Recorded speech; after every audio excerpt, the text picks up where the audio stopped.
Hey everyone, I just got my ashes and I'm ready for Lent. It's going to be the most transformative Lent of our lives. Check it out. God bless. Do you guys know Lisa from Blackpink? Mm-hmm. Yeah. She has this song called Rockstar where one of the lyrics in the chorus is, I'm going to do my best Lisa impression. Lisa, can you teach me Japanese? I said, hi. Little known fact, she's actually recalling an interaction she had with Gwen Stefani. No, I'm kidding. Oh my God, I thought you were for real. I thought that was a real fun fact. I just love the idea of Gwen Stefani being like, Lisa, can you teach me Japanese? Okay. Hello, and welcome back to A Bit Fruity. The other day, I saw a tweet from a one Gwen Stefani that absolutely stopped me dead in my tracks. Would one of you like to read this Gwen Stefani tweet? Because I feel like it needs the feminine touch. Wow. At Jonathan Rumi, you are a powerful, inspirational human. What an enlightening, intelligent, beautiful interview. Thank you for being you, GX. The interview in question was one between Jonathan Rumi, an actor known for his roles in various Christian TV shows and movies, and a one Tucker Carlson. I was perplexed. I was shaken. I was paralyzed. Gwen Stefani of I'm just a girl.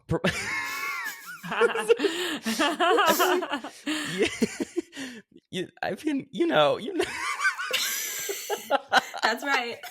I'm sorry. I've spent the last 48 hours looking and listening to nothing except Gwen Stefani, and so it's really just like her kind of I'm just a girl, like the way she really kind of curls around certain consonants is front and center of my brain right now. But this was Gwen Stefani of No Doubt promoting Tucker Carlson of The Great Replacement Theory. For the rest of the day, there were but 4 words running through my head. This shit is bananas.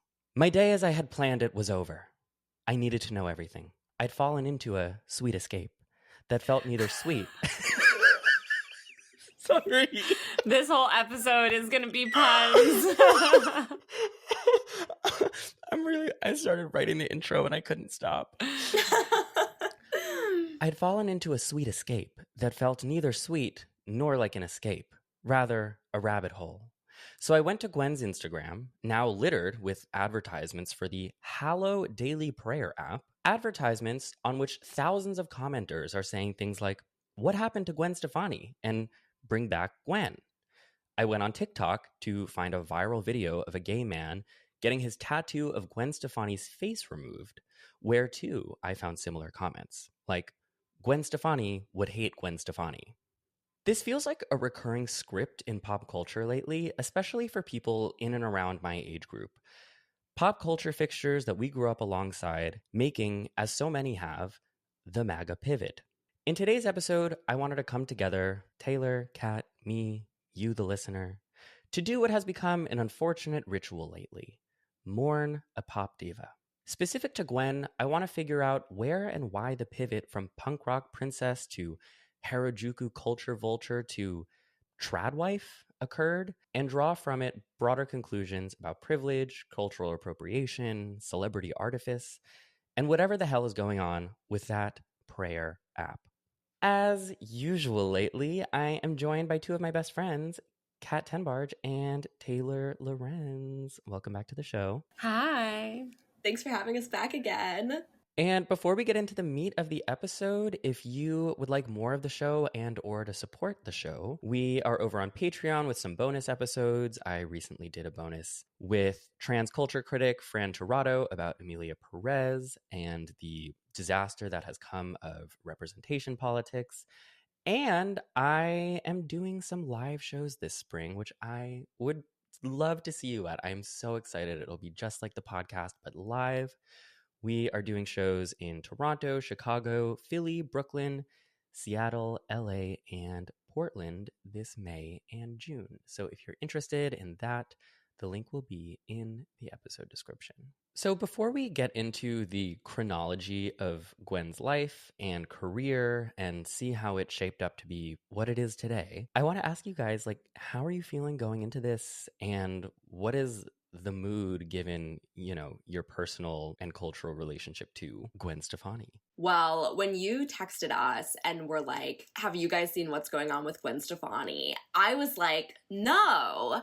And then as soon as we started putting the pieces together, and as soon as we started like doing research on this, I was just like, I should have really, like, it all makes so much more sense now, and I almost feel silly for not realizing how transparent, like, the Gwen Stefani act has been, but I think a lot of people are in the same boat, so I'm glad that we're gonna walk through it all. You know, the Gwen Stefani thing was so wild to me because I haven't thought about her in years, but she was such a part of my childhood, like, as a millennial. Like, I think literally in like 5th grade, I definitely did not have one of her CDs because I was not allowed to listen to like that sort of music. But she was like popular, you know, she was so cool. I just remember having like young emotional relationships and like listening to her music and being obsessed. And she was so beautiful and she had like the perfect washboard abs and like perfect hair. And I mean, now looking back at some of her costumes, there's deeply problematic, but at the time she just seemed so theatrical and cool and like emo and awesome. I remember there was a theme park in Cincinnati where I grew up where in like the kids section, they would always be playing The Sweet Escape by Gwen Stefani. Oh my God, Sweet Escape. That was a song that I feel like my friends and I would like blast in the car in the summers and like blasting it and like getting ice cream. And like, that was such a good song. Truly one of the best pop hooks of the 2000s, that woo-hoo, wee-hoo. It's so instantly iconic and recognizable. Well, Gwen Stefani was born in 1969, a few months after Woodstock, notably, in Anaheim, a city in Orange County, California. And that's the end of our episode. Thank you so much for joining. Taylor, as our resident Californian on the podcast, would you like to describe maybe the political significance of Orange County, California? Orange County, California is kind of weird because it's actually kind of a Republican stronghold, like Huntington Beach, and like so much of that area is MAGA. Like now it's pro-Trump, but it's always been right-leaning. A lot of big mega churches are down there, like Irvine. Like it's very Christian. It's very different than LA, even though it's right outside LA. It's like a suburb of LA practically, but like culturally, it's much closer to like the South or somewhere else. Like it is this like sort of different pocket of culture within California. Gwen's Italian-American dad was a marketing executive for Yamaha motorcycles and would often go on trips for business to Japan. Her mother was an Irish-American homemaker. Gwen had an older brother named Eric and 2 younger siblings. There's this great essay that I am going to reference a number of times throughout this episode. It's from 2018, and it's by a writer named Anne Helen Peterson. It's called "The New Gwen Stefani is a Lot Like the Old One." I'm going to link that essay in the episode description if you want to read it. But Anne wrote, Gwen had grown up in a devoutly Catholic home, which, over the years to come, she would describe as the Brady Bunch family, church every Sunday.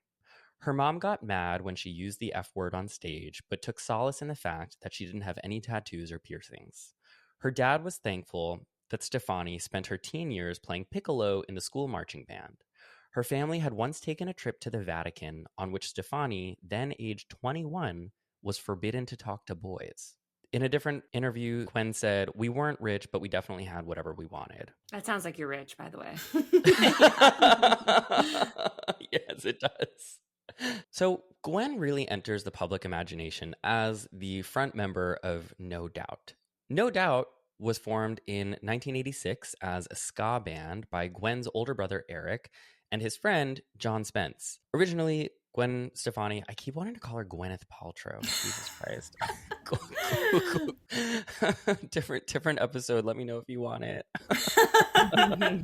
That is truly another episode. That is another 6 episodes. Gwen Stefani.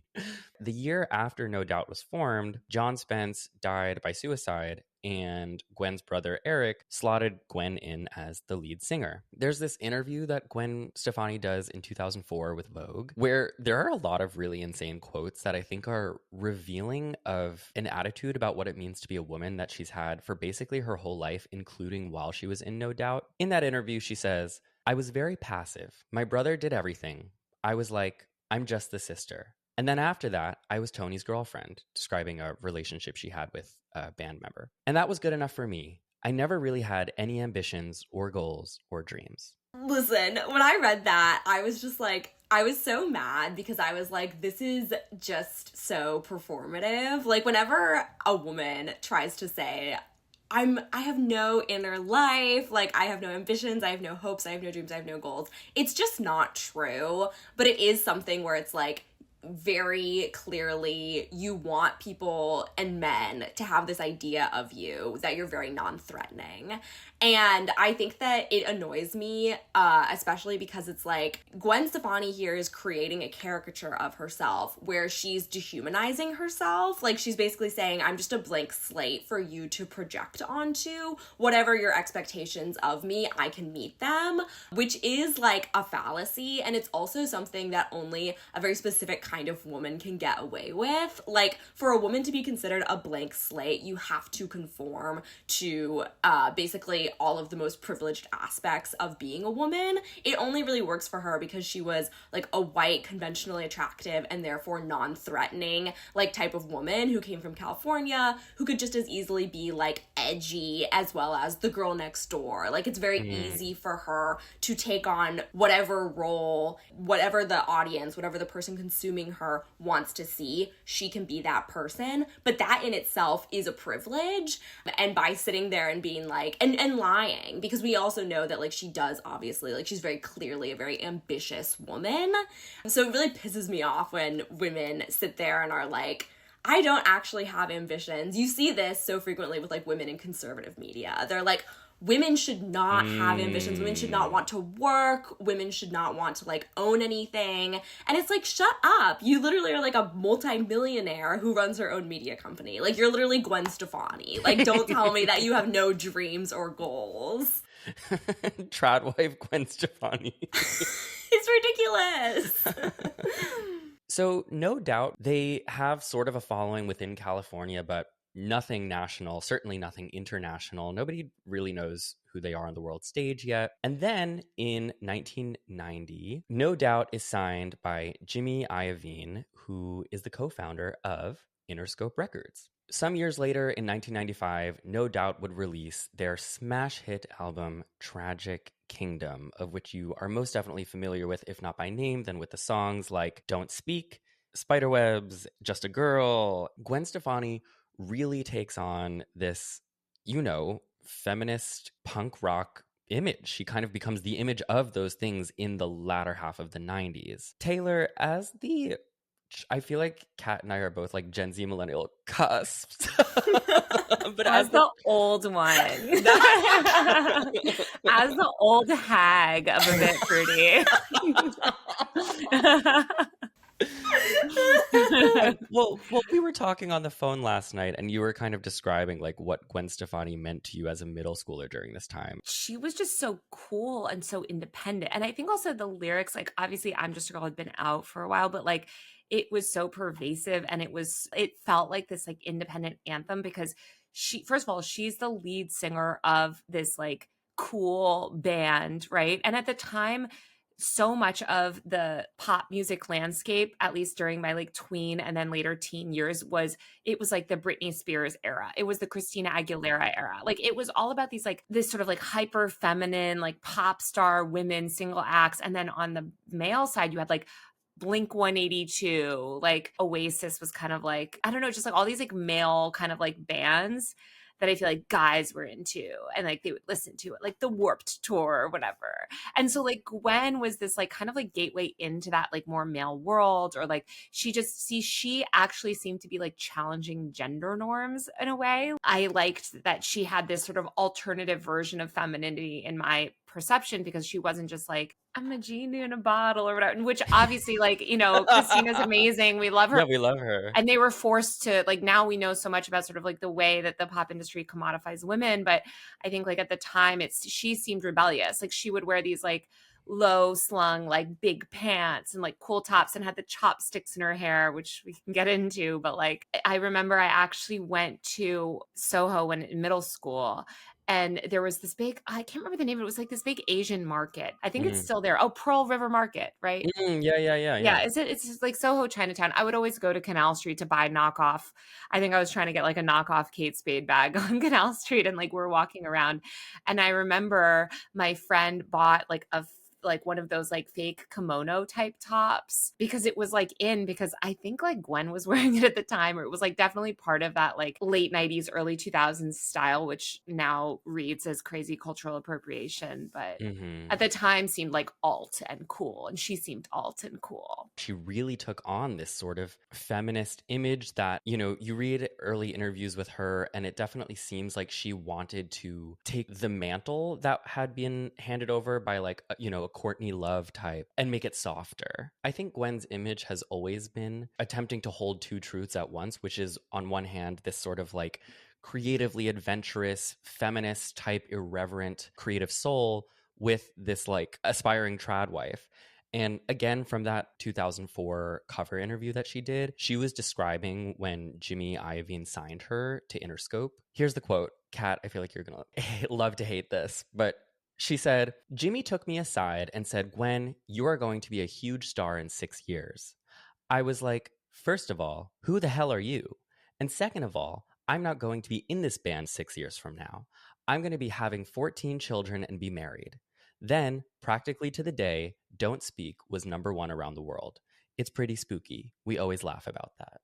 It's really funny because it's like you were saying, Taylor, just listening to Gwen Stefani's biggest songs, you would think that she was, if not feminist, just simply an alternative. Like, she presents this idea in her music, and she did this throughout various eras of her career, where she would kind of nod to the fact of, like, misogyny and like how she's considered as a woman. Also very similar to what Pink does, I feel like, in a lot of her music at around this time. Like, they're presented as like a thing that you can still consume, but that presents like a very slightly alternative view of womanhood.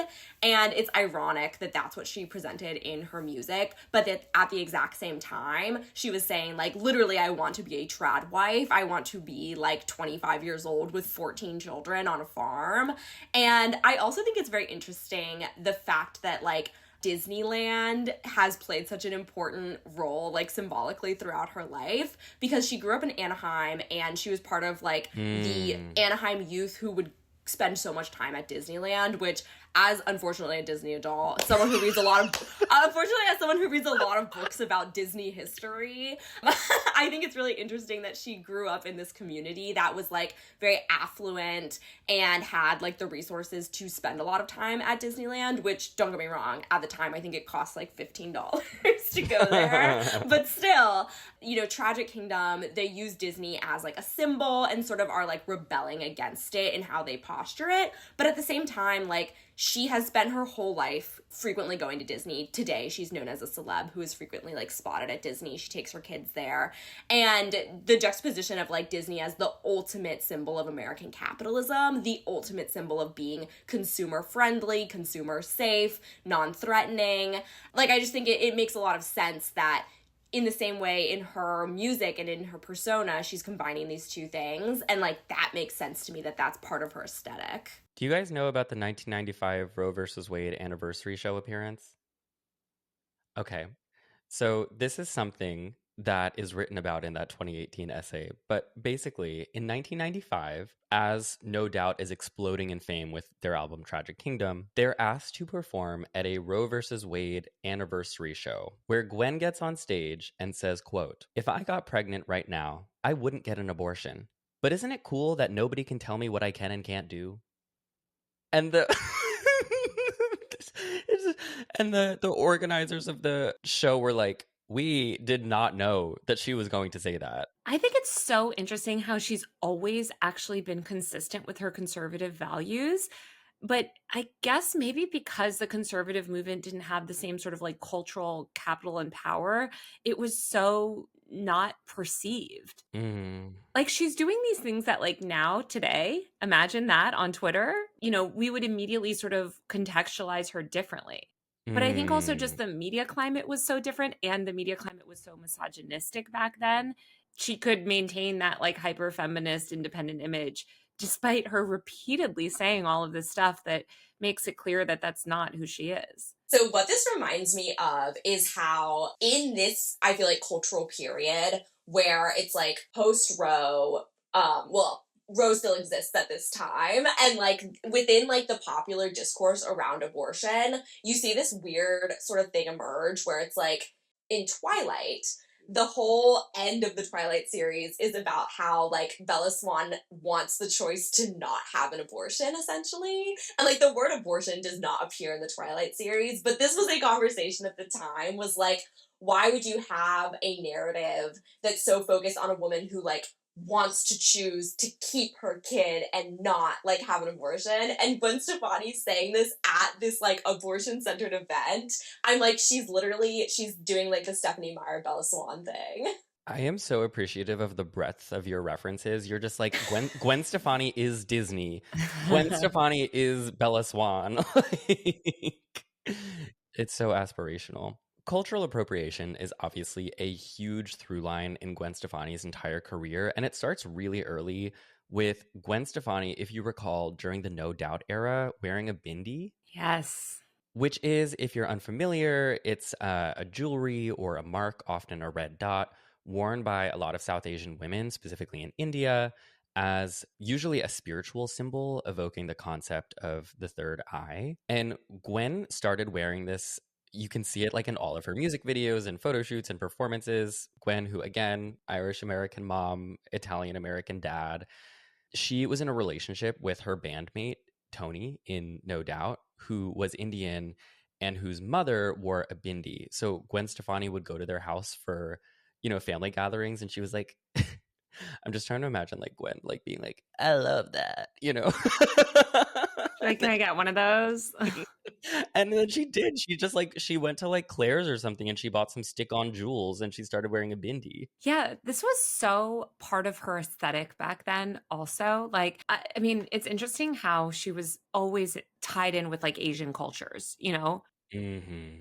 And I don't remember any discourse around it. I feel like they sold those bindis. I mean, people replicated that. Like, that was a accessory. Yeah, I feel like any pushback in the 90s and early 2000s to cultural appropriation was like, since there was no Twitter, there was not a way to communicate it to the masses really quickly in the way that discourse around cultural appropriation would later evolve. And I feel like people who did speak out early on about it were oftentimes just like really easily dismissed. Where would they even speak out, too? Totally. Like, there's barely a mechanism to do it. One of, I feel like, the hallmarks when we're talking about cultural appropriation, because people always love to say, oh, well, appreciation versus appropriation, what's the difference? Meow, meow. But I feel like one of the hallmarks of cultural appropriation is the relative political power of the cultures which are being borrowed and which are borrowing. And in this case, it's, a well-to-do white woman in America borrowing from cultures that outside of like, aesthetic costume value are not celebrated and are often, denigrated and discriminated against in American culture. It's about, this white woman ultimately being able to profit and then discard accessories and looks from these cultures. And Gwen really does that a lot throughout her career. Anne Helen Peterson wrote, no matter how much Stefani borrowed from other people and cultures to create her look, it was framed as uniquely hers. When Madonna showed up with her I thought this was crazy. When Madonna showed up with her hands hennaed at an MTV Music Video Awards in 1998, Entertainment Weekly suggested she was cribbing Stefani's look. Stefani's response was, quote, I was a little shocked by that, but whatever. I'm sure there are things I nicked off of her from the 80s. Zero self-reflection. Which is also a through line. Also, didn't Gwyneth Paltrow, sorry to bring it back to her, but didn't she say she invented yoga? Or like she popularized yoga? So I feel like this is a kind of like a thing that white women celebrities, especially in like the lifestyle or like cultural trend setting space, are like, that was my thing. And it's like, it's literally not at all. And it's just like to such an offensive degree. When we talk about Gwen Stefani and cultural appropriation, we often relegate it to things like the bindi and the way that she would seriously mooch off of Japanese and Harajuku culture, which we are about to talk about. But when I was outlining this episode and I was looking at really just like the through line of who Gwen Stefani is and perhaps always been, I think it's helpful, maybe, and you tell me what you think, but I feel like it could be helpful to make sense of her sort of like feminist punk rock era as another cultural costume, and maybe the one that resonates with people the most because that's the one where she entered public imagination. Yeah. It is so funny because I don't even know that it's something that she embraced as much as like it was sort of put on her maybe by like the public and by the music industry, and sort of trying to position herself as different, and just like, again, being the front woman of this band at a time when that was seen as like sort of subversive. And like you said, she's like sort of alternative and cool. But it doesn't seem like she ever embraced it herself. It's funny, like you said, that it's everyone's first impression, and first impressions are always our lasting impression because it's how we're introduced to this artist. And often it's very hard for artists to like evolve past, you know, what they're originally known for. But it's just kind of funny because it doesn't even sound like it was something that she really embraced. From that Vogue 2004 interview, Gwen said, "The scene that I grew up in, with female artists like Bikini Kill and Hole, and all these more punk rock girls, I always had the pressure of, you've got to be a feminist, and you've got to hate guys, and you've got to cuss and be tough. And I was never like that. I grew up like a Catholic good girl. That always kind of scared me, the pressure of having to be so cool, or like fuck you to the world. But I kind of got over that and realized that yes, I love to dress up, and I love to wear makeup and be myself. I like being a girl. I like having a door open for me. I like all the traditional stuff, and I won't deny it." So it's like basically in order to sell herself as countercultural rather than do something authentic, because authentically she is not countercultural at all. So in order to market herself and sell herself, the clearest path for her to do that was to just steal from another culture. And we'll get into it more, but I think the way that she presents Japanese culture in itself is so deeply problematic. It's like she's trying to create edge where there is none. So she's going about it by just pilfering from Japanese culture. I also, obviously, like, it just the way that she perceives feminism is so warped, and just the pick me type attitude of like, I'm not like those other female artists. I like to have the door open for me, and that's why I'm not a real feminist. Like, it's bizarre.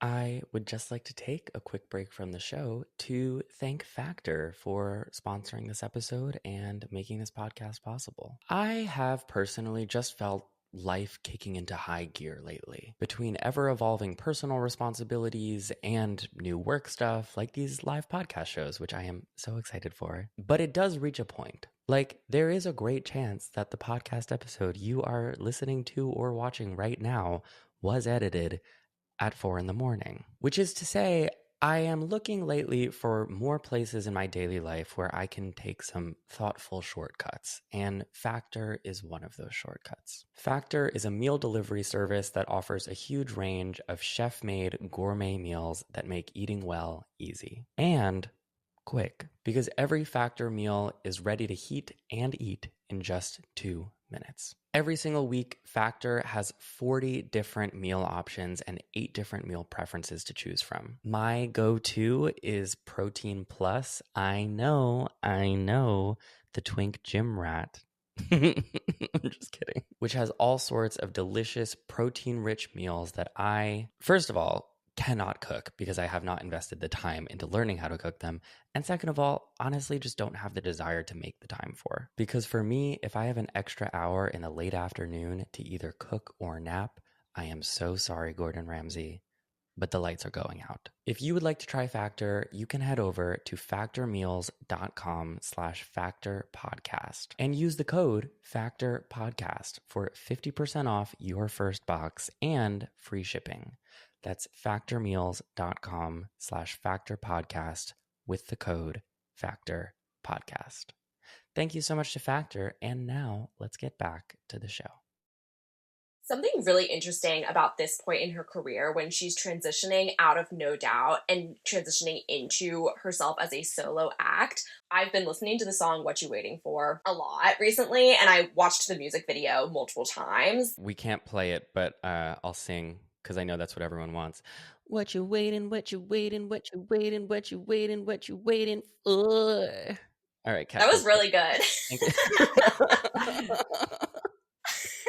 So in this song, and specifically, I think the music video is really, really interesting because one of the things that stuck out to me about the lyrics in the song is there's a part where she's like, I know it's so messed up how our society all thinks about women. Like, that's the implication. And so listening to it, I was like, is this like a feminist anthem? Slay. And then I went and watched the music video and I was like, this is racist. Because in the music video, Yes. the plot of the extended music video is that Gwen is preparing to launch her solo career and she does not know what type of song to write. She doesn't know what type of aesthetic to have. She doesn't know what to do or sing about. And she's like, yikes, the pressure's really like ticking down because I have this huge record deal and I need to come up with something that's going to define my solo era. So I need to get some inspiration. And in the music video, she like goes to a doctor's office and like takes this pill, then has this fantasy where she's doing like an Alice in Wonderland scene, but all of the people are Japanese in the background of the scene. Like all the different characters besides her are Japanese people. And this is like a very marked entrance, I think, into this era where she particularly appropriates from Japanese culture. And it's literally presented to the audience as like, Gwen didn't know what to do. So she took inspiration from Japanese culture and is going to make millions of dollars off of it. Like, that is literally the narrative that underlines the entrance of her solo career. You know, like you mentioned, Kat, I don't think that she sees women of color as equal to her. Like, even in that video that you're talking about, when I was just rewatching it, it ends and she's just sort of like performing in this room in front of this group of like 4 women of color, where they're sort of like passively staring at her and she's like this beautiful butterfly, you know, that's emerged and is superior or something, can now like fly out of the wonderland. It's like she views Asian women and Asian people as very one-dimensional, but by taking from them, it's like she views herself as more of a 3-4-dimensional person. So, as we've been getting at, in 2004, Gwen goes solo with the release of her solo debut, Love Angel Music Baby, or Lamb. This album has all of the hits. Holla Back Girl, Bubble Pop Electric, Rich Girl, What You Waiting For, and the entire concept for the album was based on Harajuku. Harajuku, it's an area in Shibuya, Japan, which is known for its youth fashion culture. Harajuku as a style, it's very colorful, it's lots of layering, vibrant colors, maximalism, more is more. It has a huge influence on fashion today, like even on TikTok. She says of this album that her dad, who again was that Yamaha motorcycles executive, that he would come back from business trips from Japan when she was a child, and he would tell her stories of the street performers there. And then when she could finally travel on her own, she says she went to Harajuku in 1996 when she was on tour with No Doubt, and she became fixated. And so a huge part of, perhaps the part of the album rollout, the album imagery, the tours, the promo, was her Harajuku girls. The Harajuku girls were 4 Japanese and Japanese American backup dancers that Gwen Stefani hired to promote the Love Angel Music Baby album. This is like not news. Like, I'm basically just describing this because I always like to give context for what I'm talking about. And also, there are some listeners of this podcast who are either too old or too young to remember the Harajuku girl era. These 4 women, they were with Gwen everywhere. They were at her performances. They were in her music videos. They were at her like red carpets where they famously would not speak. They were instructed to be totally silent and just stand there. Gwen also would sometimes introduce them as her, and I thought this was crazy, imaginary friends. She named these 4 women, who are, just reminder, real women, Love, Angel, Music, and Baby. There's this one lyric from Rich Girl, the song. If I was a rich girl, no, no, no, no, no, no, no, no, no, no, no, no. Which I think encapsulates her concept of these women and of the album at large really well. She says, I'd get me 4 Harajuku girls to inspire me, and they'd come to my rescue. I'd dress them wicked. I'd give them names. Love, angel, music, baby. Hurry up and come and save me. I mean, this is dark. Well, I just think it's like, it's shocking how she had these women dress. So she has these quote unquote Harajuku girls dressed up as like sort of a parody of like geisha women, where they have their faces often like where they're wearing like very like white makeup. They have the red circles painted on their cheeks. They have the little narrow lipstick of just sort of like just the middle of your mouth colored, the high eyebrows, the thin eyebrows. Like it's such a parody of, I think, what a lot of people in the West view as Japanese culture or sort of traditional Japanese aesthetics. One of like the harms of what Gwen Stefani did with her portrayal of Harajuku girls and Japanese culture is that because she had such a huge platform in popular culture, her portrayal of Japanese people and of Japanese women in particular is the most widespread portrayal that a lot of her listeners and people in her audience received. So for example, as like a white tween girl growing up in suburban Ohio, I was not exposed to authentic, respectful portrayals of Japanese culture that were made by Japanese people as much as I was exposed to what Gwen Stefani was doing and how Gwen Stefani was portraying Japanese people. That was what I had the most exposure to. And so even though like I didn't walk away from it having a worse view of Japanese people, the view that I had was this Americanized, appropriative version. And it wasn't until I was much older that I actually learned more about Japanese culture from Japanese people. I think about the artist Rina Sawayama, who talks about this and makes art about this and about being like a Japanese British woman and about how Japanese people are portrayed as a stereotype and about how that is so difficult to navigate. And I think that the way that Gwen had the Harajuku girls stand behind her silently, and the way that they were objectified, and the way that ultimately they were sexualized because they were supposed to be like really cute girls who were playing into this album image that was ultimately sexy. And that in particular is really damaging to Asian women. Japanese women and Asian women are already infantilized and sexualized, particularly in the Western image of their culture. And so I think that Gwen Stefani, 100,000,000%, not only did she contribute to this, but if you just look at how massive this cultural impact was, I think it's a part of her history that she has never apologized for or owned up to. And she has to. The harm has not been undone. It has not even been acknowledged. I think also, I mean, like Kat, you mentioned her impact on like suburban America and like women's fashion was wide. Like this is a woman who, especially back then, was considered this trendsetter, this like style icon. She was so ahead of her time. And I think that you saw this ripple effect too, where you just had a lot of other suburban white American girls cosplaying Japanese people, like, or their perceptions of Japanese people, right? It was like going to get the like kimono style top from Delia's or whatever. I saw this when we were talking about this episode that Gwen Stefani debuted a Harajuku mini line for kids for Target. Yes. Again, it just shows like she was just commodifying this other culture that she had really no connection to and then selling it to the masses in America very successfully. Well, she had kids lines, but she had an adults line. She had a fragrance line called Harajuku Lovers, where there were 5 different fragrances, one for each of the women and one for her. I think Forbes estimated that between 2007 and 2008, between the merchandise and the tour, I believe she made $27 million. Wow.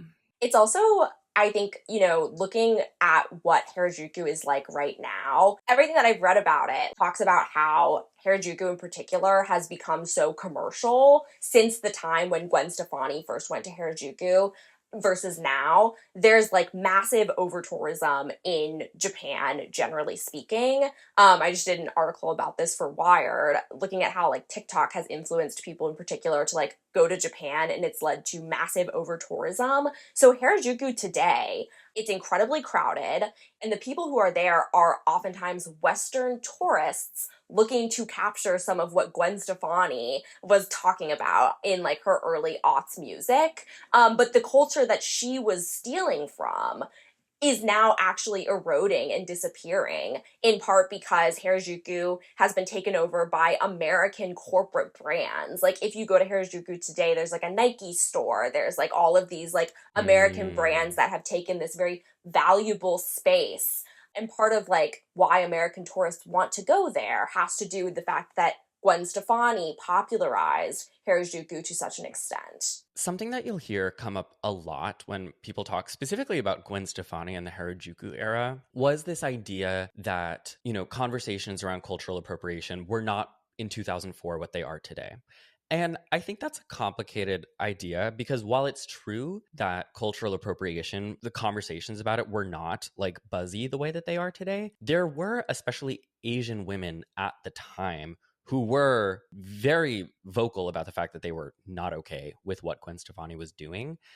And I was reading some essays from those women, and I wanted to quote them. So in 2005, this journalist named Mihi An, in a Salon article called Gwenny Hana, wrote, "She's even named them Love, Angel, Music, and Baby after her album and new clothing line.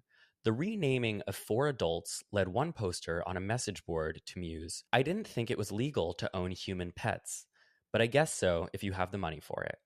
Stefani fawns over Harajuku style in her lyrics, but her appropriation of this subculture makes about as much sense as The Gap selling anarchy t-shirts. She swallowed a subversive youth culture in Japan and barfed up another image of submissive, giggling Asian women. While aping a style that's supposed to be about individuality and personal expression, Stefani ends up being the only one who stands out. Another really scathing article was actually from comedian Margaret Cho, who on her blog in 2005 wrote, "I want to like the Harajuku girls, and I want to think that they're great, but I'm not sure if I can. I mean, racial stereotypes are really cute sometimes, and I don't want to bum everyone out by pointing out the minstrel show. I think it is totally acceptable to enjoy the Harajuku girls because there are not that many other Asian people out there in the media, really, so we have to take whatever we can get. At least it is a measure of visibility, which is much better than invisibility.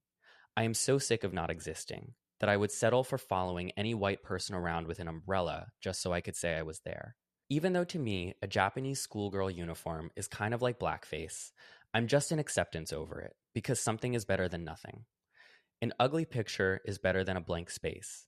And it means that one day we will have another display at the Museum of Asian Invisibility that groups of children will crowd around in disbelief because once upon a time, we weren't there." Wow. That like took my breath away because it's so sad. I'll link that too in the episode description. I'll link both of those essays. And not to just like knock your socks off, but Gwen Stefani responded to this Margaret Cho essay. We're going to get into a few of Gwen Stefani's responses to these types of criticisms over the years. And the first of those responses comes in 2007 to Margaret Cho in an interview that Gwen Stefani did in Entertainment Weekly. She said, and I am so sorry to be reading this, "Margaret didn't do her research. The truth is that I basically was saying how great that culture is. It pisses me off that Cho would not do the research, then talk out like that. It's just so embarrassing for her. The Harajuku Girls is an art project. It's fun."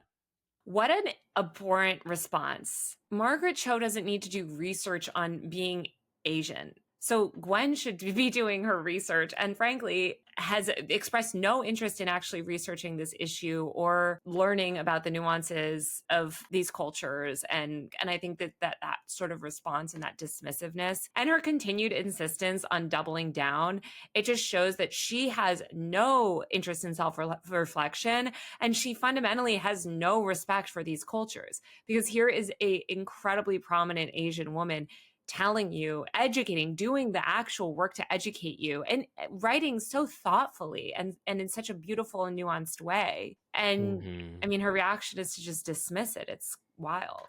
Yeah, I think her response is honestly evil because it's like, if you didn't read Margaret's piece and you only read Gwen's response, which is like 2 sentences and much easier to digest, you would walk away with like, it's basically like disinformation, because she's like, oh, she just doesn't get that my intent is not negative. And it's like, that's not the question on the table. Intent doesn't matter if the end result is harmful. And I also don't think that Gwen went into this with good intent. Like, even if the argument is like, I appreciate the culture, it's not true. You don't appreciate the culture. She fetishizes it in order to commercialize it and sell it back to people for profit. Exactly. It's the exact opposite of appreciation. It's exploitation. 7 years later, in 2014, Time magazine did an interview with Gwen Stefani where they once again asked her if she regretted how she went about the Harajuku era, to which she said, "No. There's always going to be 2 sides to everything. For me, everything that I did with the Harajuku girls was a pure compliment and being a fan. You can't be a fan of somebody else or another culture? Of course you can. Of course you can celebrate other cultures. That's what Japanese culture and American culture have done. It's like I say in the song Harajuku Girls, it's a ping pong match. We do something American, they take it and flip it and make it so Japanese and so cool. And we take it back and go, whoa, that's so cool. That's so beautiful. It's a beautiful thing in the world, how our cultures come together. I don't feel like I did anything but share that love. You can look at it from a negative point of view if you want to, but get off my cloud." Get off her cloud. Get off her cloud. I love that. I started this episode with like talking about Tucker Carlson and the prayer app, which we are going to get to that shortly. But I wanted to go through the entirety of her career to demonstrate something that I think is really well encapsulated in quotes like this, which is that, like, I think she's always been conservative. Yeah. I think she's always been conservative. Like, I think she's, you know, like, honestly, like, always been kind of a white supremacist and has worn various costumes to artistic critical acclaim and made a ton of money doing that kind of thing, but it's never been out of respect. And it makes sense that ultimately, like, the return to form is this trad wife selling prayer app subscriptions. I also think her use of the word fan is really interesting, because I think she's using it interchangeably with the word consumer, which is to say that, like, the only way you can interact or engage with Japanese people and their culture is to, in her case, profit from it, but otherwise to buy it. And I just think that it all kind of links back to this idea where one pillar of her conservatism is just the desire to profit and consume. And I think that that in particular is so harmful when you look at cultures through the lens of consumption and capitalism only, because it's exactly what she's doing. She's erasing the foundation and the vast majority of Japanese culture to distill it down to this thing that you can literally go to Target and buy for your children. And now that conservatism and her specific brand of conservatism in tradwife culture is becoming more culturally dominant, and there is like a way to profit off that, she's able to lean further into who she always has been and just further her profit. It's sort of like, oh, okay, well, I bided my time, you know, dipping my toes into all these other cultures, doing all these other things to kind of profit, like you mentioned, Kat. But now she doesn't have to pretend. She can shill her prayer app. She can, you know, be who she always has been, but more openly, and not suffer any sort of financial setback for it. Because if the perception of her was as this trad wife, sort of like anti-feminist back a decade ago, she wouldn't have been able to make the money that she was making. And of course, she's telling us who she is, obviously through these interviews, but I think also the marketing teams around her and how they're able to position her, and her business team, which, you know, she runs, they can do the prayer app deal, right? Like, they can do these things now where it's like, all right, this is mainstream now. And guess what? She's always been around. You know, every single time she's given the opportunity to apologize or reconsider the Harajuku era, she always goes into this diatribe about like, but cultural diffusion is so amazing. Again, like, never acknowledging the varying degrees of power and the flow of power that cultural appropriation entails. But it's particularly egregious when you consider something that was unearthed on Twitter about a year and a half ago by this account called Tokyo Fashion. They brought to light this legal document where Gwyneth Paltrow's legal team actually tried Not Gwyneth Paltrow, Matt. Fuck! Where Gwen Stefani's legal team actually tried to trademark the word Harajuku in America under her brand. And the trademark examiner was like, Harajuku is a place, you can't trademark that. And they were like, but the only reason anybody knows it in America is because of Gwen Stefani. Which is just like, if you're actually interested in like organic, vibrant cultural exchanges, why are you trying to trademark Harajuku? It gives the whole game away. Like you said, Matt, this is white supremacy in action. Like, if you're basically insinuating that Gwen Stefani is the only reason, you're saying that she's the only reason people know what Harajuku is, you've just given the whole game away. In a trademark application, like, that's so on the nose. It's a clear and direct desire to profit off of an entire place that is not yours, that does not belong to you, but you believe that it should. And to control the consumption of that culture and to ensure that you always profit from consumption of that culture. It just goes back to like her earliest days, you know, when she had that feud with Madonna, right? Where it's like, well, I'm the one that mainstreamed Indian culture. So, you know, she should be thanking me. People should be buying my line of bindis or whatever. Because she sees herself as the one bringing these like exotic cultures to American suburbia. And she kind of did do that, right? Like, but the problem is that that's bad. This trademark thing really gives, it's like the jig is up. You can really see just how explicit it is. And so I think we have to also recognize that she knows what she's doing. And I think maybe she's in denial because she has these fundamentally conservative beliefs, but it's very transparent what's happening. Quick break from the show to give a shout out to Blueland. Blueland was the first sponsor this podcast ever had, and they are still riding with it. Thank you so much to Blueland. Did you know that over 5 billion, with a B, plastic bottles of hand soap and cleaning supplies are thrown out every single year? And most of those cleaning solutions are over 90% water, making them unnecessarily heavy to ship, creating more carbon emissions in the journey from the factory to your home. I say unnecessarily because there is a cleaner way with Blueland. Blueland is on a mission to eliminate single-use plastic by reinventing cleaning essentials that are better for you and the planet. With, of course, the same powerful clean that you're already used to. The idea with Blueland is simple. Instead of buying these bottles of hand soap and cleaning solution over and over and over again and throwing them in the trash every time you're done with them, Blueland offers a line of efficient and beautiful forever bottles, along with a wide range of tablets that dissolve into water and turn into your surface cleaners, your hand soaps, whatever you need, they have it. It is the end of those bulky cleaning supplies grocery store runs as you knew them. And those refill tablets start at just $2.25 a tablet, making them better for the planet and easier on your wallet. If you would like to try Blueland and get 15% off your first order, you can head over to blueland.com/fruity. That's blueland.com/fruity. Now, let's get back to the episode. Gwen Stefani is given yet another opportunity in 2023, another 9 years after the Time magazine interview from 2014, to atone for the Harajuku era. She does this interview with Allure magazine, the beauty magazine, with a journalist named Jessa Marie Kalur, who is a Filipina-American journalist who asked her about the Harajuku girls. This is one of the craziest things I have ever read.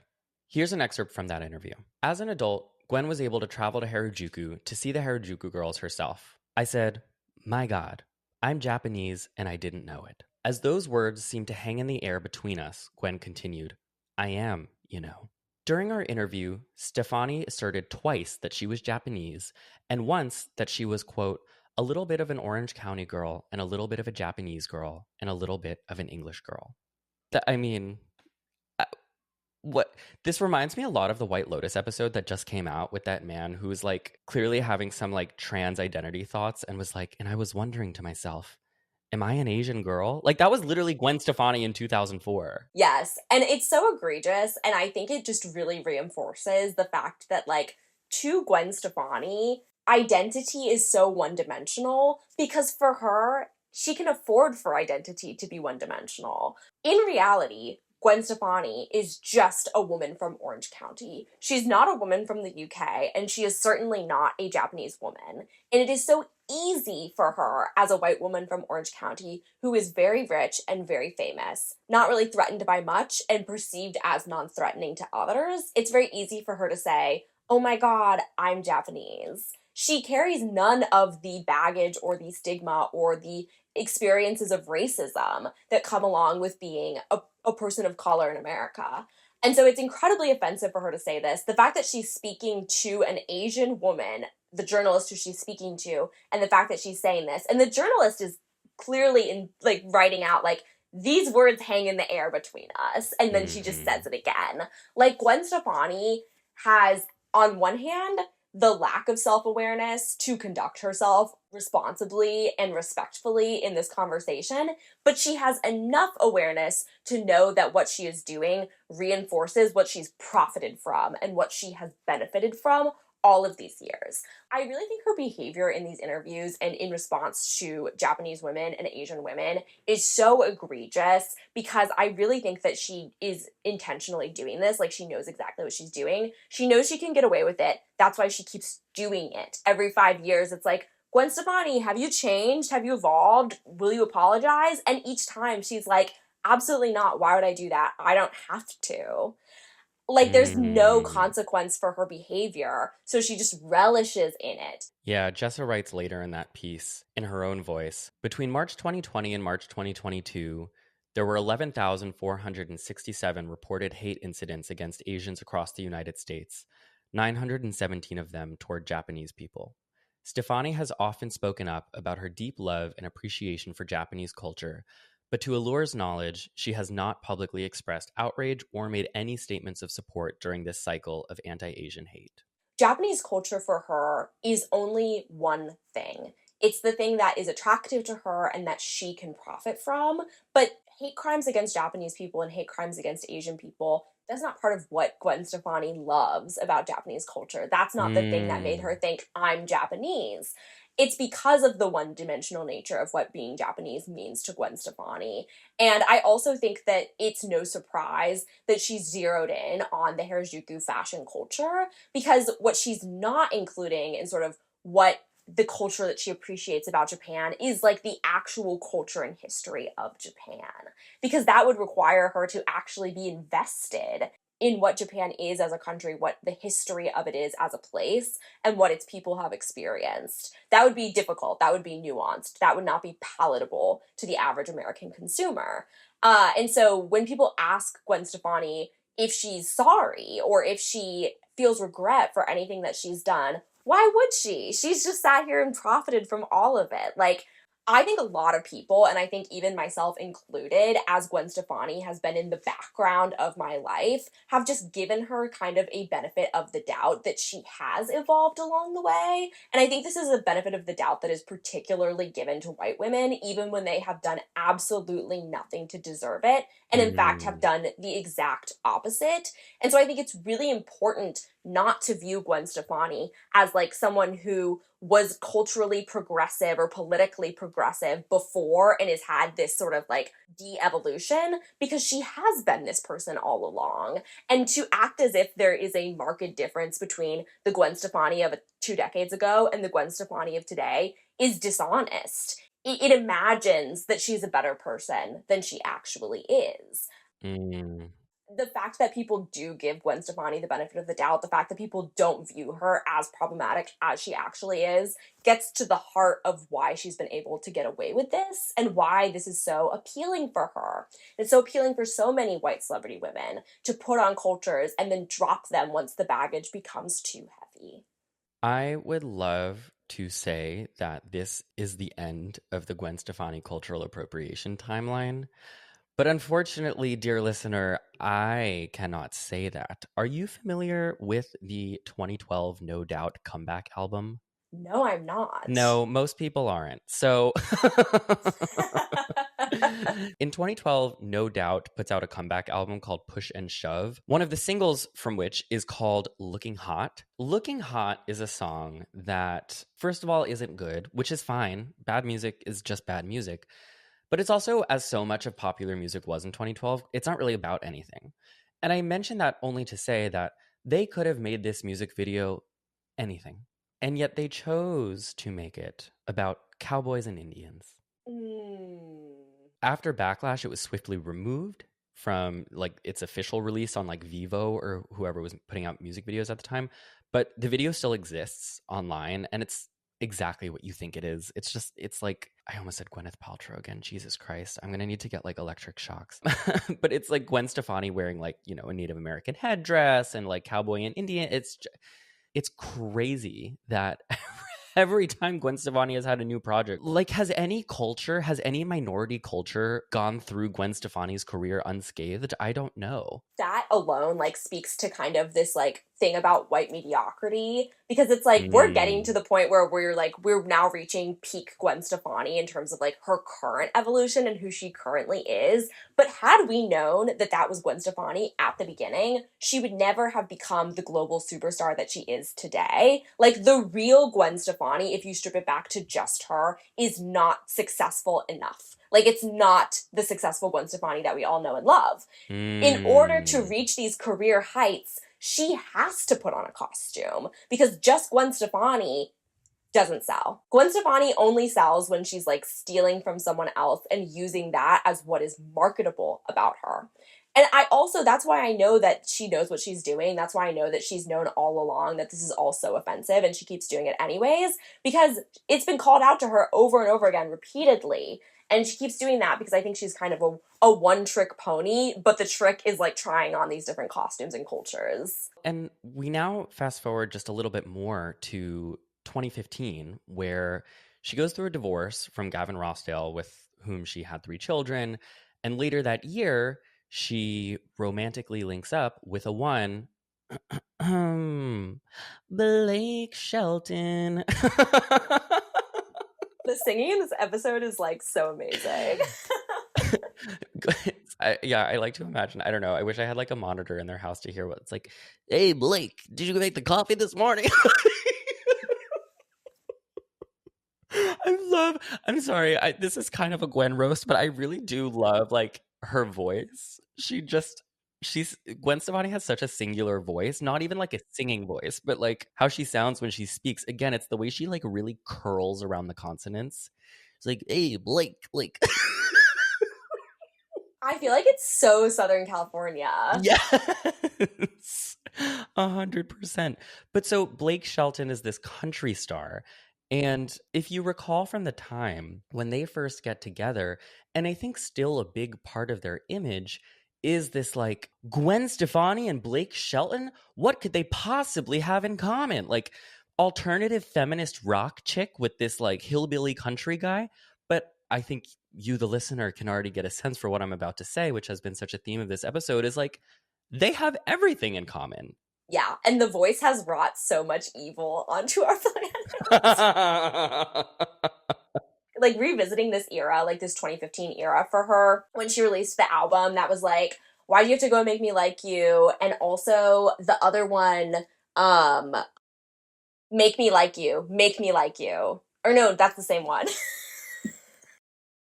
She had 2 hits. I don't even remember what they are. But, like, so this era, she was, like, trying to, like, do, like, a musical comeback as well. And she was not appropriating cultures, like, as far as I'm aware. I haven't watched the music videos, so, from the lyrics alone. Can I name 3 songs off the album? I am not an authority on who has ever listened to any music, but I will tell you that no, I cannot. And I think that kind of also gives the game away, which is like, once you lose all of the personas that Gwen Stefani has put on, the end result does not sell nearly as well as when she's doing cultural appropriation. Like, that's the version of her that was so commercially successful. And now that she's older, and even with all of the cultural clout and capital that she's accumulated over the years, her return to music was not a big success. I won't say it was like a total flop. And when I was listening to the lead singles, I was like, I think it's fun. I like the beat. But they weren't hits. They weren't culture defining. And it would have never, if Gwen Stefani had come out swinging with the type of music she started making around the 2010s alongside Blake Shelton, it would have never established her as the superstar that feminist punk music and then this sort of like Harajuku inspired look made her. What is also really interesting about the voice era Gwen Stefani is that it reflects like the voiceification. I think I'm the first person to say that. The voiceification. The voiceification of our culture. I think like what Gwen has sort of retreated into at this point in her career, which sets her up so beautifully for what she's doing now, is she's retreated into like, it's not really a retreat, it's the same thing. What's happening in suburban America right now? Like, what will get the suburban American listeners to appreciate me, Gwen Stefani? And so she goes for this route that is very comfortable. Like, it's the opposite of being edgy. It's stuff that's like palatable in a different way. It's stuff that like isn't going to cause a conversation about cultural appropriation, because now that in this period of time in the 2010s and in the 2020s, those conversations are now happening. Like, social media is now a thing. If Gwen were to try to do like a Harajuku rebirth, it would cause a lot of issues for her. And so I think she knows that. And so she is kind of retreating into like this more openly conformist sort of career model. And at the time that she gets the divorce and she's already co-hosting with Blake Shelton, it makes so much sense for her in terms of like, you look at how conservatism has had this cultural swing in relevancy, which is what I feel like we talk about on this podcast over and over again. It's like you can track politics in America through the careers of these like white celebrity women. And with Gwen Stefani, it's like, okay, now what's going to be profitable, what's going to be popular, what's going to be successful? It's like cookie cutter, TJ Maxx shopping, white suburban America. I'm going to marry a country star. And I think that her relationship with Blake Shelton actually makes so much sense because she's always just riding the wave of what is mainstream and what is popular. And people don't want to admit it because we have taste. But like, what's popular? We on the A Bit Fruity podcast, we like to think. We like to think we have at least gay taste.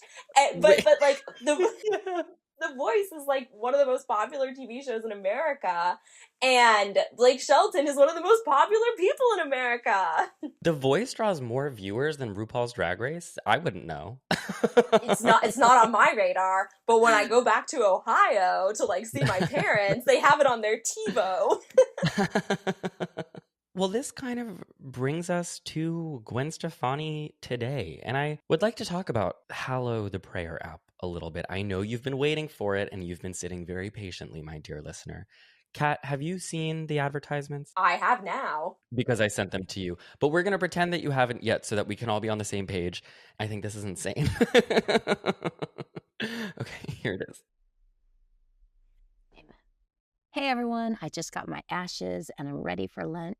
This year, I'll be doing Hallow's 40-day Lent prayer challenge. It's going to be incredible. Check it out. God bless. Are you looking to grow closer to God this Lent? I'd love to invite you to join me in praying every day leading up to Easter on the Hallow app. I love this app and I use it every day. You'll join millions of Christians around the world, including the incredible Mark Wahlberg, Jonathan Rumi, Father Mike Schmitz, and so many more in meditating on Jesus' way to the cross. It's going to be the most transformative Lent of our lives. This season has always been my favorite time of the year. It's a season that we get to celebrate the birth of our Lord. This year, I'm excited to share that I've partnered with this amazing prayer, meditation, and music app called Hallow on their 25-day prayer challenge leading up to Christmas, called Advent Pray 25. Join me and millions of other Christians around the world as we celebrate together the truth that God so loved the world that he gave us his only son. The first time I saw this, I thought I was hallucinating. What exactly is the Hallow app? Well, I'm glad you asked. It is a daily prayer and meditation app that you have to pay for, which I've always just found it interesting when like things that are supposedly purely about like religion and faith and God are also like, and here's your monthly subscription. But, you know, never mind that. It has raised tens of millions of dollars in investment funding and is backed notably by gay right-wing activist and billionaire Peter Thiel and JD Vance. Our vice president. It has a number of celebrity faces, including racist hate crime committer and sometimes actor Mark Wahlberg. One of its spokespeople is Jim Caviezel, the QAnon activist and actor from Sound of Freedom. The prayer app is so interesting to me because it really does get back to her roots. Like, we're seeing the real Gwen Stefani here. She's finally emerged back as her like Catholic trad self. My biggest thought about this is like religious people are really good targets for scams because religious people have already trained themselves to submit authority on what they do with their money, what they do with their time, to people who they view as authorities in their church or their religion.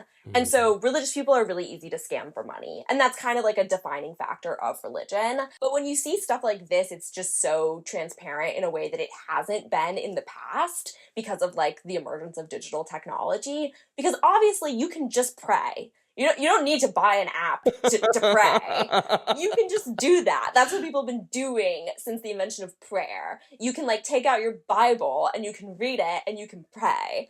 And so the fact that they've invented a new thing, like they've invented a new spiritual need for people to have, and that itself, I would argue, is also sacrilegious. Right. It is ridiculous. And people in Gwen's comments like called this out, were like, why are you profiting from like spirituality and prayer?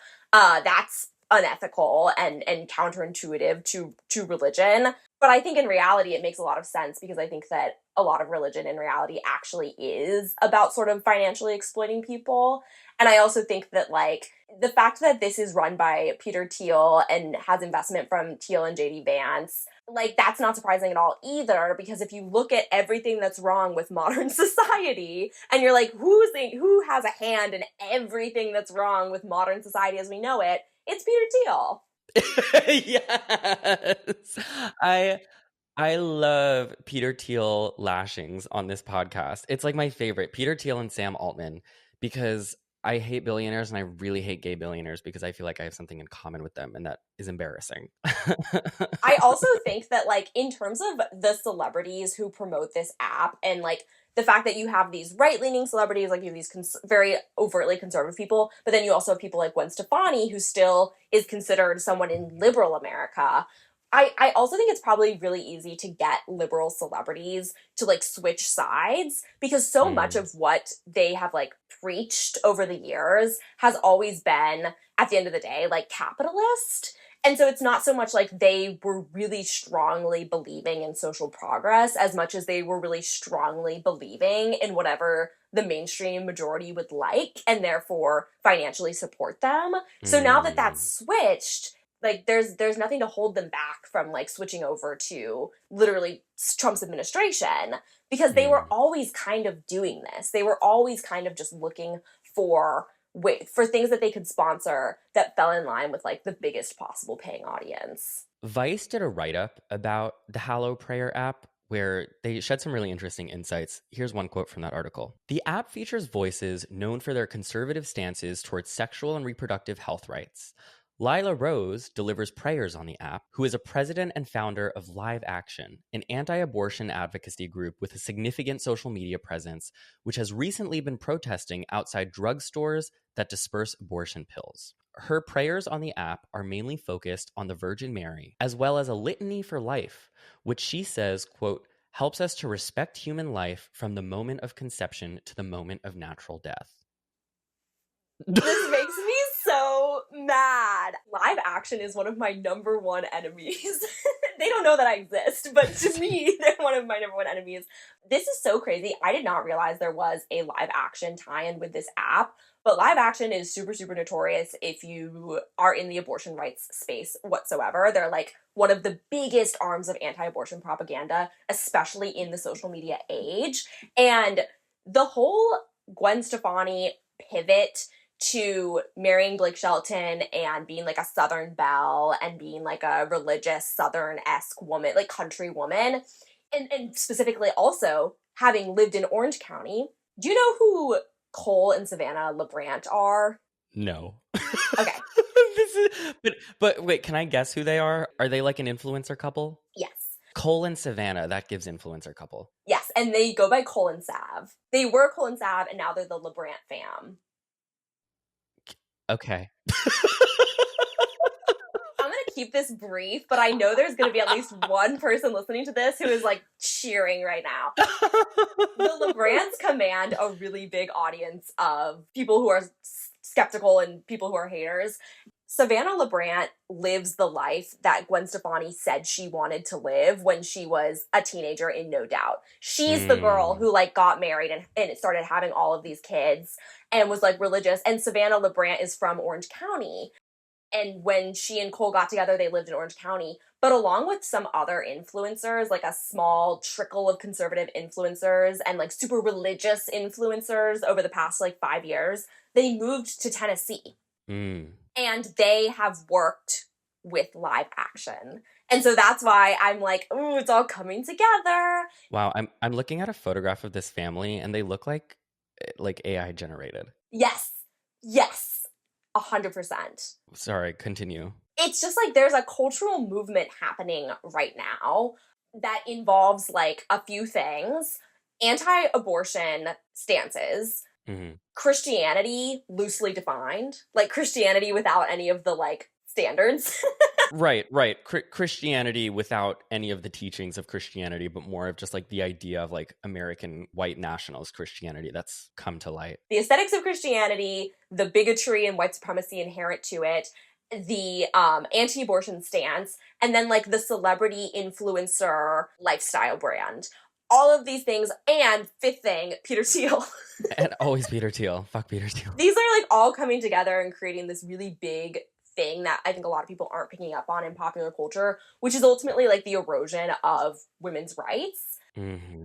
Peter Thiel is also heavily invested in fertility tracking apps. So between the fertility tracking apps and the anti-abortion prayer app that Gwen Stefani is promoting on Instagram, you have this movement that's ultimately like the intention of all of this is to get young white women pregnant and popping out kids and have them be conservative and have them be religious. And like, that's what this is all about. Like, Gwen Stefani is officially a part of like the modern fascist project in America.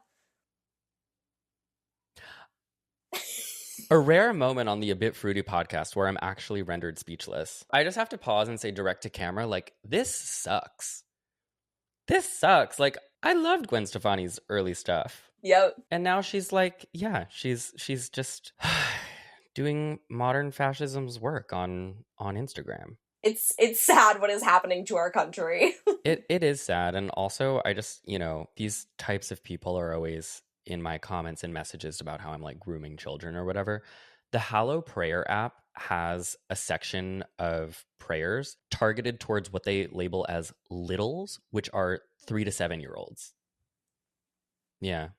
A 3-year-old shouldn't even have an app. Well, I mean... But you know what? Like, it's like they know that those kids are watching Cocomelon. So it's like they're past the point of being like, should children be on technology? They know it's happening. So of course they're going to take advantage of that. Of course they're going to. It's the same people. It's the Republicans. I mean, Democrats too. But like, Republicans are like, we got to get kids off these phones. No. You want them on the Hallow app for 3 years old. You want them at age 3 to be listening to virginity prayers on their phone. Like, it's ridiculous. And we made it on the journey right back up to where we began at the Tucker Carlson promo tweet on Gwen Stefani's Twitter account. And while a week or two ago when I first saw that tweet, nothing made sense, going through this entire journey in my head allowed it, unfortunately, to make a lot of sense. And I don't yet know at the time of this recording what I'm going to title this episode, but a note that I made here, which seems fitting for a title, is this is the most honest Gwen's ever been. I feel like when I read all of those comments, especially on Gwen Stefani's Hallow Prayer app, Instagram advertisements, and on the TikToks where people are like, the old Gwen Stefani would hate the new Gwen Stefani, and what happened to the Gwen Stefani I grew up with? I'm like, not to sound like a broken record this episode, but this is, I think, the clearest picture of a Gwen Stefani we have ever had. We talk a lot on this podcast about people's radicalization to the right. We talk a lot about the various radicalization pipelines that different people go down for different reasons, whether that be financially motivated or spiritually motivated. And we try to bridge empathy with all of those different pipelines to understand how they happen and ultimately raise awareness so that less people go down them. But I think with Gwen Stefani, as with Kim Kardashian, who we talked about a month or two ago, I think this is less of a pipeline to radicalization and more like a return to form. I think the Kim Kardashian comparison is so perfect, because I really think that we're seeing the veil lifted on all of these people, where these Kim Kardashian, Gwen Stefani, these people were never feminist icons. They were never the people that we sort of perceived them as 10 years ago, 20 years ago. But now they can lean into that conservative ideology. They can, pose with the Tesla robot. They can have their prayer app. They can basically just be who they really are. Again, at a time when authenticity is rewarded and people are looking for authenticity more than anything else from these influencers and celebrities. But I think it's so funny to see the parallels and to see kind of like all of these celebrities, especially women that were held up as these feminist icons, just go completely mask off. And it's really been since, I think, like Trump's ascendance that we've seen that, where they feel like they can go mask off. Because again, there's now this alternative profit structure to support them. There's an alternative economy on the right that will ensure that they continue to profit and continue to make their millions. And so they don't have to play pretend anymore. It can be easy, especially as white people, to fall into this pattern of thinking where we're like, these conservative celebrities who I used to love have been like taken from me, like they've changed. They're not the same person that I grew up loving. And I can empathize with that because it's comforting to imagine that Gwen Stefani was not always someone with fascist leanings and has been radicalized by some unseen force. But it's so important to critically examine what in the past led us here. And we've literally walked through all the steps that showed us that this person who we see now was always the person who is Gwen Stefani. Like, she's always been this person. And so I think it's like really important not to overlook that, because the way that we avoid having people become outwardly fascist is that we extinguish things like, cultural appropriation. We start with like the problematic patterns of behavior and the refusal to apologize for them and the refusal to feel bad about them. Because if we don't stop that, if we don't hold people accountable for that, then we end up here. Gwen Stefani, in the event that you're listening to this episode, I would like to round out this conversation with just 2 words to you. Don't speak. I know what you're thinking, and I don't need a reason. Don't tell because it hurts. You've mastered her vocally. It's incredible to watch. The listener is currently disagreeing. The comments. The comments. In fact, he had not mastered her vocals. Kat and Taylor, thank you so much as always for going down the not so sweet escape with me. Thanks so much for having us. If you would like to follow more of Kat and Taylor's work, they are both doing incredible independent journalism, and their newsletters, podcasts, etc. All of their work will be linked in the episode description. Thank you so much for joining us for the morning of yet another Pop Diva. I hope we don't have to keep making these. Again, if you would like to come experience the podcast live with perhaps some special guests that were on this very episode, who knows? You can grab tickets now at the link in the episode description to the tour.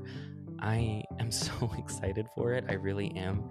The internet can feel so strange and dissociative and disembodied sometimes, so I can't wait to hang out with you all in person. If your city is not on one of the tour dates listed, there is a place in the tour website for you to submit your city if you want me to come hang out, so feel free to do that as well. I love you so much, and until next time, stay fruity.